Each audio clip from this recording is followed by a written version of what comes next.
I want to show you how worldwide all societies are about get the man, not protect women, get the man. This is to put it in context, one of the pro-male collectives from India, he goes by the name of JS Man, showed me this documentary where Indian wives, when they falsely accuse men, can get his relatives jailed. And one of the relatives she put on the list to be jailed was a baby. And here she is, she's behind bars. And it also includes the elderly. This man's elderly mother, who's very sickly, was jailed. She wasn't even living in the same place. And the system is set up to punish these women at a woman's word. So the elderly and babies, even if the elderly and babies are children, or I should say are girls or female, they're also thrown out. So it's completely insane. Now, here's a man who was screwed over by his wife as a false accusation. His child was taken away from him. And this is something he put his heart out there on video before he killed himself. And this is common. This is just two articles that GS Man gave me out of 4, and he could have found more. Kerala man, father died by suicide after wife filed a 498A case against his husband and his family. Hyperbara dad, techie, dies after suicide after parents and self were arrested under Section 498A by his wife. That's right. These women don't care about families. They don't enter a family unit as a part of it. The family unit to them is something they own, and they will do with it what they like. And they use it and toss it at their discretion. And all of society supports them in this. Now I'll get into it.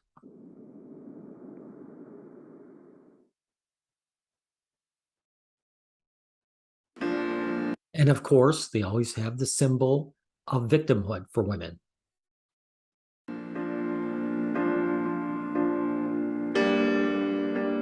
India, 1980. A spate of dowry deaths hit the nation's conscience. A strong movement by women's rights activists. Do you see that MRM? This is how it's done. By the way, these activists, the Western women didn't come over and poison them with feminism. This is just what women do once the country becomes modernized. They cling to their men when times are tough, and when times are easy, they turn on their men. Pushed the government to enact a stringent law to tackle dowry and domestic violence. 498A, famously known as the anti-dowry law, comes into force as an amendment to the Indian Penal Code in 1983, criminalizing physical or mental cruelty caused to a married woman by her husband or his relatives. And you'll see, as they get on later, that of course, what physical and mental and emotional abuse gets watered down, just like it did here in the West. It's a mirror image, right? So I would say the provisions of 498 by itself are genuine, made with a good intention, and really meant for women who have been tortured, harassed. Sorry, I don't believe it was good intentions. Because if it was good intentions, then things wouldn't be turning out this way. You wouldn't have police officers showing up and arresting entire families at a woman's word without even needing a warrant. You're going to see they don't even need a warrant. So this woman is wrong. Etc., etc. Early cruelty was only in a civil offense. So you could take divorce if there was cruelty perpetrated on you.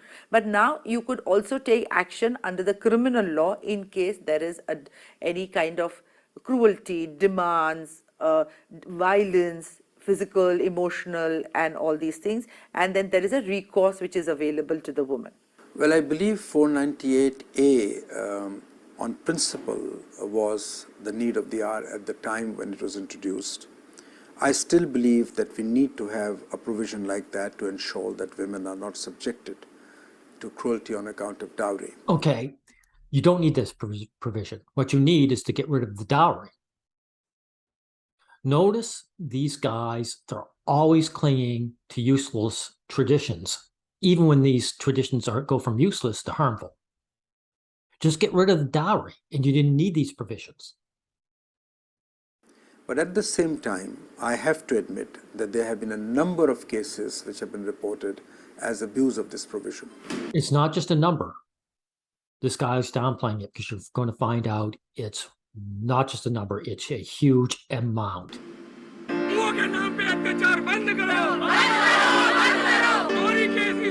You see that, MRM? These people are actually protesting against the 498A misuse.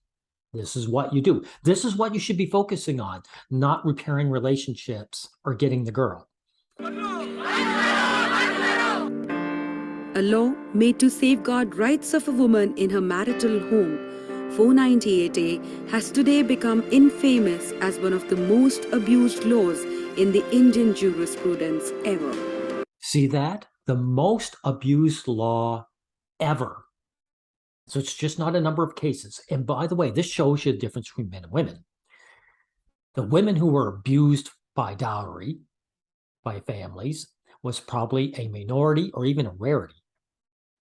But when you put the gun in the hands of the women, they are rampant with it, because women do not see the family unit as something they're a part of again. They see it as something they own, and they want dominance in it. And they reject it and throw it away when they feel like it.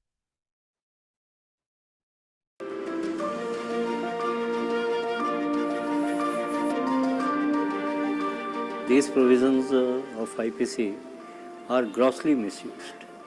Not only being misused, but they are grossly misused. Thank you for admitting it. They're grossly misused. That's right. They are nowadays used as a leverage to settle the scores. See, hear that? It's used as leverage to settle the score. So these women often just get in arguments with their husband, and instead of calming down or dealing with it, they go right, they get out the knives. There's no build up at all. There's no, I'll slap this guy with my hand or something like that, then my fist. It's just go after him. They react. Practice, which I exclusively do matrimonial law, and I have the opportunity of representing both the husbands and the wife, so I can get an overall view. Because if you're a woman activist, then you just have one way of looking at it, or if you're for the men's rights, you have only one way of looking at it. So I would... No, sorry. This is where I show distrust of these women.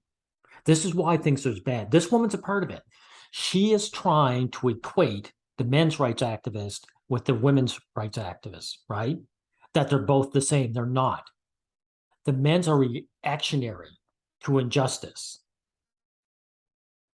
She's trying to say there's a middle ground. They're calling them both extremists. This is how common people fight men's rights. I'm disgusted with this woman. I would say to a large extent would have a balanced way of looking at it. It's not a balance. These women are criminals misusing a provision to attack families, and as I showed, elderly people and children. There's not a middle ground here. In my experience, and this is, strictly speaking about me, which is there, I feel that the cases which come to me, and especially of those husbands which come to me, I believe that this process or this provision of 498A has been grossly abused and misused. I would say 99% of dowry cases are false. Exactly. Exactly. Just like here in the West with the false accusations. It's always the same. These women aren't about defending themselves or playing fair. As soon as you're given power, they exert dominance and attack their own families. 99% फर्जी है, 99% फर्जी, और यहाँ महिलाएं भी आके हमसे बताती है कि हमने तो दबाव बनाने के लिए मुकदमा किया है। So that the husband goes to jail and then compromise. See, this is about dominance. That's how the average woman sees the family unit. It's something she has. Look, the men care about the women. The women want to dominate the man. And they're willing to dominate everyone in the family. It's a dominance instinct, and they're willing to follow it. They're not for the family unit as being, again, as a part, as a cog. They are the queens of it. ताकि ये jail चला जाए, हमारा फैसला हो जाए। The Bare Act of 498A defines cruelty by husband and his relatives as a willful conduct so severe. Yeah, exactly. So let's hear what this woman has to say. Problems with it is the problem of definition. Marital abuse, violence is not only physical beatings, breaking a limb, or doing physical harm to the wife, but it strangely enough includes verbal taunts, facial expressions, putting down someone, assaults and their dignity. Now, these are not things easy to prove. And when you put breaking someone's bones at par with calling them a moron or calling somebody an idiot in a fit of anger and say both are at par, they're both equally abusive, you are playing with fire. You're not playing with fire, you're causing a fire. These women become arsonists. I mean, this is disgusting beyond belief. Despite being a law dealing with crime within a And family. notice, it's the same here as in the West, isn't it? The system, the people involved in the system have purposely watered the definitions down so anything can be abuse. So this not only goes beyond the women doing it, society backs it. And it's no different than here in the West, is it? So this is not culture. Culture doesn't mean anything. It's human nature. 498A was brought on the statute with most stringent provisions under criminal jurisprudence. The offence is cognizable, which means that the police are bound to register an FIR, can investigate the case and arrest an accused without a warrant. Do you see that? In this case, a man in India has rights until a woman attacks him, just like here in the West. They don't even need a warrant. And the police have to. They don't even have a choice. And it's set up like this, not for good intentions, for bad intentions. They want to get the man. And any women and children that get in the way, they get punished along with it. Non-bailable, which means bail can be granted only by the court. And see what they're doing here? Unlike almost every other crime, if you're a kindly friend or family member who says, I want to bail, you're not allowed to bail them out. So if the court system wants to get this man, they can say, sorry, we're not putting bail up. And non-compoundable, which means that a case once registered cannot be compromised or withdrawn. Exactly. So in this case, it might even be the case where the woman just overreacts. And of course, she gets angry and she doesn't care about other people other than herself. But it's a case where she could turn around and say, oh, well, I made a mistake, right? This goes beyond the women. This is the setup, purposeful setup by society, Indian society. Once she makes a claim, it's over. The man they go after him.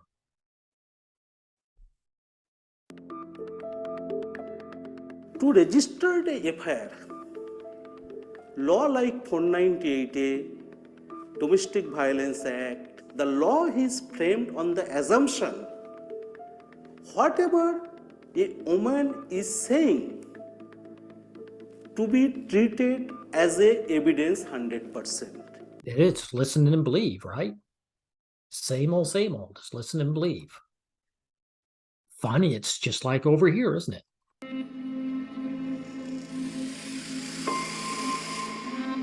I was sent to jail without even being asked a single question. Exactly. He doesn't need, it's not about guilt. This man doesn't have to be guilty about anything. A woman has told the police they want to get a man. The police want to get the man. That's what there's a get the man. No investigations, no interrogations, no discussions, no mediations.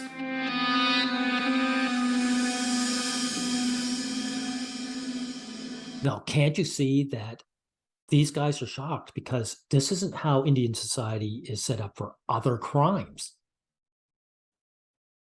So if another man goes after a man goes after another man, they have rights. But as soon as a woman goes after a man, they don't have any rights. We were put behind bars. Myself, my mother, my bhabhi, my brother was there. Yeah, his mother too. And all we got harassed. At that particular point of time, my bhabhi was pregnant.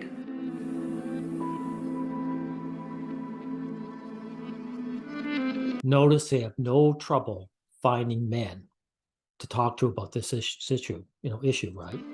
I was made to, Now this guy, another one, oh my God, they have enough of them.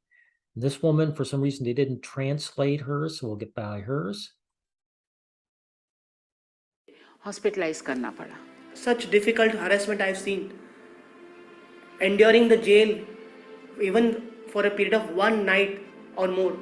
How fair it is to put somebody behind bars, and for a crime which is still not confirmed done or not done. Guilty or not.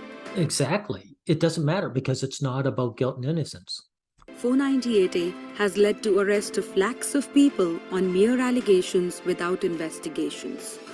In last 1.5 decade, 2.3 million people have been arrested under this law alone, higher than any other sections of IPC except petty crimes like theft and hurt. Do you see that? This is how misused it is. This is what women think of other people and the family unit. Only petty crime like theft, which happens all the time, outdoes it. So as soon as you give women a gun to use against others, they do it. With no clear definition of word relative under the law, even children have not been spared. Yeah, it's purposely done that way because the society, Indian society, wants to be women to have all authority.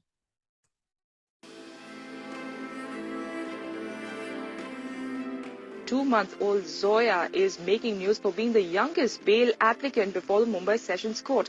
Her stepmother filed an FIR accusing her and 7 others in a dowry harassment case. In order for this baby to get arrested, the woman actually has to put her name on the list. So think about this. A 2-month baby was put on the list by this woman. Completely shameless. Toral Varya with these details. In diapers, lying in her mother's lap, yet to sprout teeth, you're looking at one of the accused in a dowry harassment case. That's right. This 2-month-old baby was named along with 7 adults by her stepmother in a complaint written to the police.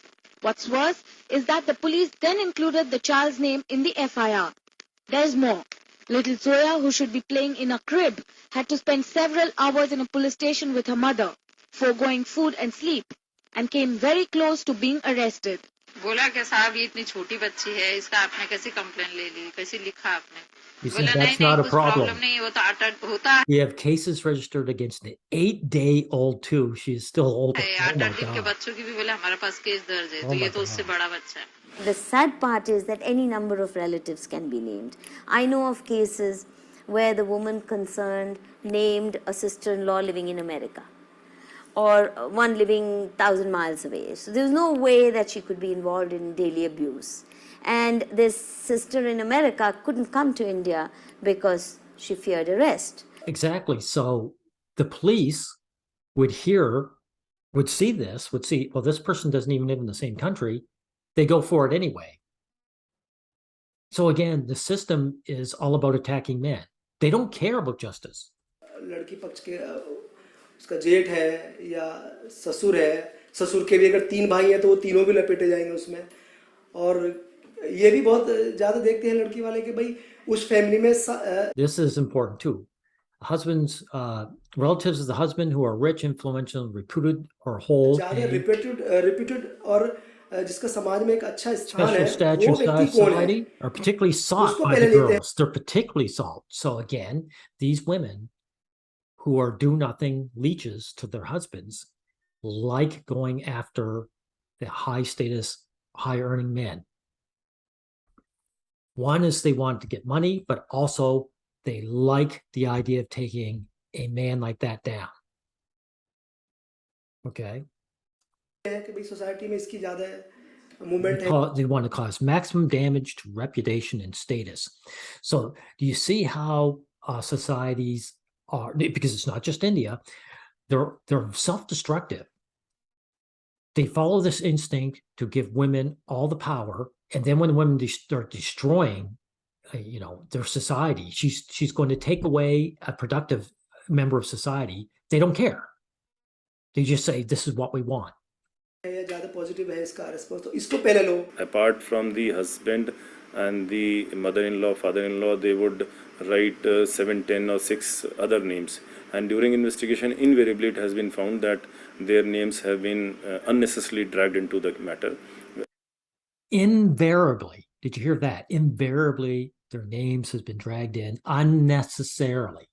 So the police know this, and he pretends he cares, but why don't they take action and say, okay, we want to change this. We want to amend these laws. Because they're a part of it. They want it this way. Whereas they were not involved in the matter. So I would say that in a large number of cases, situation is such. मेरी FIR में 6 लोगों का नाम दर्ज था, जिसमें मेरी 87 साल की नानी, मेरे मामा जी, मेरा छोटा भाई जो इंडिया में रहता ही नहीं, और So this woman's 87 years old. No mercy. मेरे बुजुर्ग माँ बाप इंक्लूडेड थे. इन सब को इन्वेस्टिगेशन के दौरान पुलिस की तरफ से बहुत सारी यातनाएं झेलनी पड़ी, जिसके अंदर मेरी नानी तक को बुलाया गया और इनके खिलाफ केस क्वैश कराने के लिए. Miles away, the police know there's no way she could have any involvement. But they're going to call this elderly woman who can barely move to travel and then call her a criminal. मुझे supreme court तक जाना पड़ा. ਉਹਨਾਂ ਨਾਲ ਸਾਨੂੰ application ਭੇਜੀ report ਵੀ ਦੇਹਰਾਦੂਨ ਆਓ ਹਾਜ਼ਰ ਹੋਵੋ. ਉੱਥੇ ਅਸੀਂ ਗਏ. ਇਹਨਾਂ ਰਸਤੇ 'ਚ 10 ਵਾਰੀ ਤੇ ਮੈਂ ਬਾਥਰੂਮ ਗਈ, ਗੱਡੀਆਂ ਉਤਰ ਕੇ ਮੇਰਾ ਬੜਾ ਬੁਰਾ ਹਾਲ ਹੋਇਆ. ਗਈ ਅੱਗੋਂ ਜਾਂਦਿਆਂ ਨੂੰ ਥਾਣੇਦਾਰ ਮਿਲਿਆ. ਉਸਨੇ ਧਮਕੀ ਦਿੱਤੀ, ਤੁਸੀਂ ਦਹੇਜ ਮੰਗਦੇ ਹੋ. ਦੱਸੋ ਜੀ, ਮੈਂ ਆਪਣੀਆਂ ਧੀਆਂ He just assumes the woman is telling the truth, of course. Listen and believe. ਦੋ ਵਿਆਹੀਆਂ ਨੇ, ਮੈਂ ਦਹੇਜ ਨਹੀਂ ਦਿੱਤਾ. ਨੂੰ ਵਿਆਹੀ ਦਹੇਜ ਨਹੀਂ ਲਏ ਤੇ ਮੈਂ ਇਹਦੇ ਕੋਲ ਦਹੇਜ ਲੈਣਾ ਸੀ. ਮੈਂ ਕੋਈ ਪੈਸਾ ਨਹੀਂ ਮੰਗਿਆ. ਮੈਨੂੰ ਕੋਲ ਜੱਜ ਦੇ ਕੋਲ ਲੈ ਚਲੋ, ਮੈਂ ਜੱਜ ਨਾਲ ਗੱਲ ਕਰਾਂ ਇੱਕ ਵਾਰੀ. ਆ ਦੇਖੋ ਮੇਰਾ ਹਾਲ ਹੈ ਪੈਸੇ ਮੰਗਣ ਦਾ. She never recovered the trauma of being called a criminal. Yeah, this woman who's 87 lived her life as an upstanding citizen. And then she's gone through this. Like, Indian society should be embarrassed for itself. But let's face it, Indian society is just a more extreme version of what the West is anyway. So we all should be ashamed.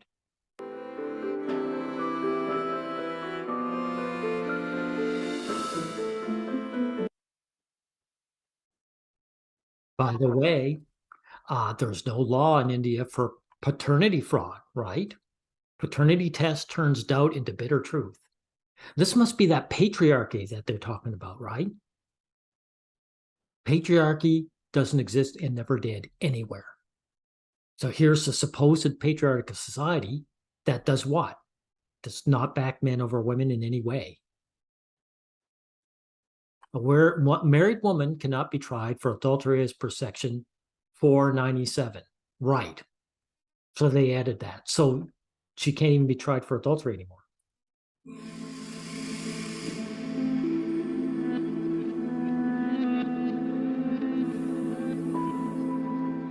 498A cases, we are doing around 115 a month, right? And most of these cases are, We'll get by this. Here we are. In the way our codes function, they don't distinguish between genuine maladjustment, which may not necessarily be a case of abuse. It's assumed that the moment a marriage is on the rocks, it's because the woman was being abused, that she's. And these guys who arrest these guys, they know it. They're married themselves usually. And they know that husbands and wives get in arguments all the time, even bitter ones. The wronged party. That's not always the case. There are plenty of examples where the woman is not the wronged party, but the wrongdoer. I don't like how she it's not always the case. They showed how this 498 was misused more than almost any other crime other than petty theft. So it's way more than always the case. It's usually the case, I think you could say. Because she treats her in-laws badly, especially if they are old, especially if they are not wealthy, not rich, and they're. She treats her in-laws badly, especially if they're elderly or not rich. Right. You know why? Because these women get married with the understanding that everything the man earns belongs to them. And here he is sharing his resources with his loved ones. Not the wronged party, but the wrongdoer. Because she treats her in-laws badly, especially if they are old, especially if they are not wealthy, not rich, and they are dependent on their son for old age support. In such cases, they can have it very harsh coming from the woman. There you go. Women and children thrown into the meat grinder to get the man at a woman's word. There's something really wrong about human psychology.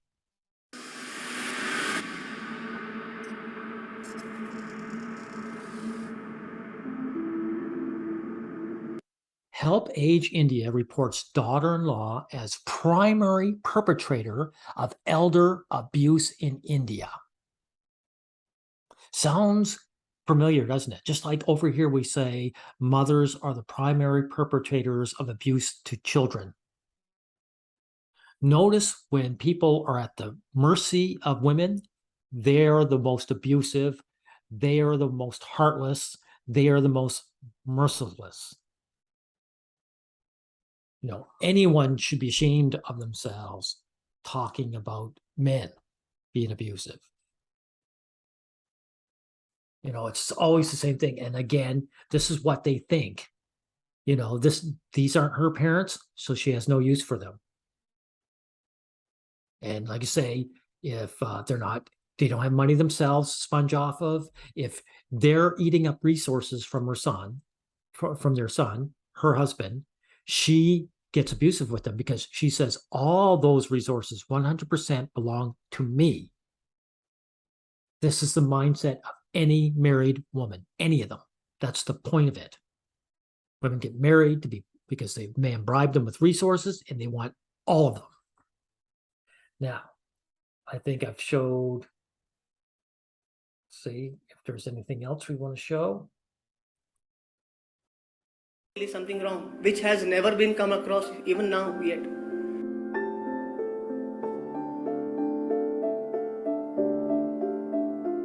Women who mistakenly use this law under the false impression that it will enhance their bargaining power, that the man will agree to their terms, end up with a divorce that they didn't really want. Exactly. It's not always to get the guy in the way of, it's not always wanting to destroy the man. They want to dominate. Some women want to destroy their man and his family, but others just want to be top dog in it. They said, this family unit is my family unit. I can do what I like with it. I'm going to be the center. I'm going to get all the goodies. And when I want to ditch this unit, I will.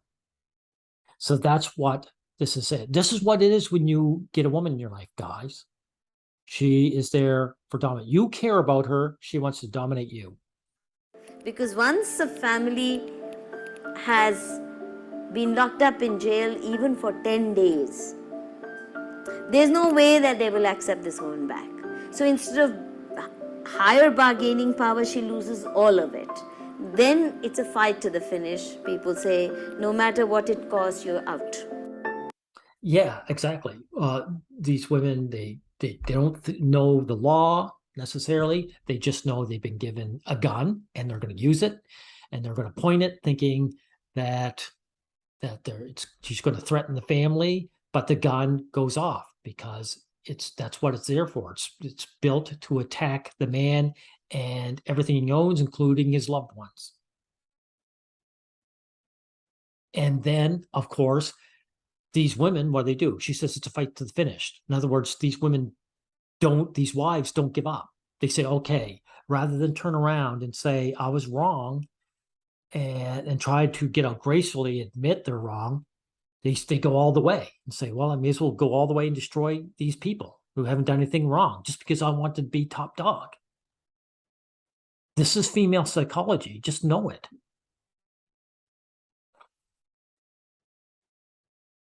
So I think we've shown, I know it's over an hour and a half. I think we've shown the gist of what I have to say about this video, okay? About the content. So several points I want to make out again. You can see that one, India is really only a more extreme version of what's here going on in the West. There's no root like feminism, or in this case, or the lizard people, or the Rockefellers that make this happen. This is human nature. What causes it is the natures allowed by modern technology. And then these women show their true colors, and they do not value children. They do not value family. They definitely don't value their partners, their male partners.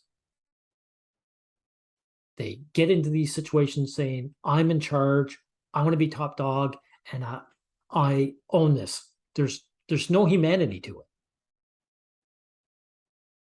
And also, society is geared to get the man, and they will sacrifice elderly people and babies to get the man. So that's the summary of this whole video. Goodbye, everyone.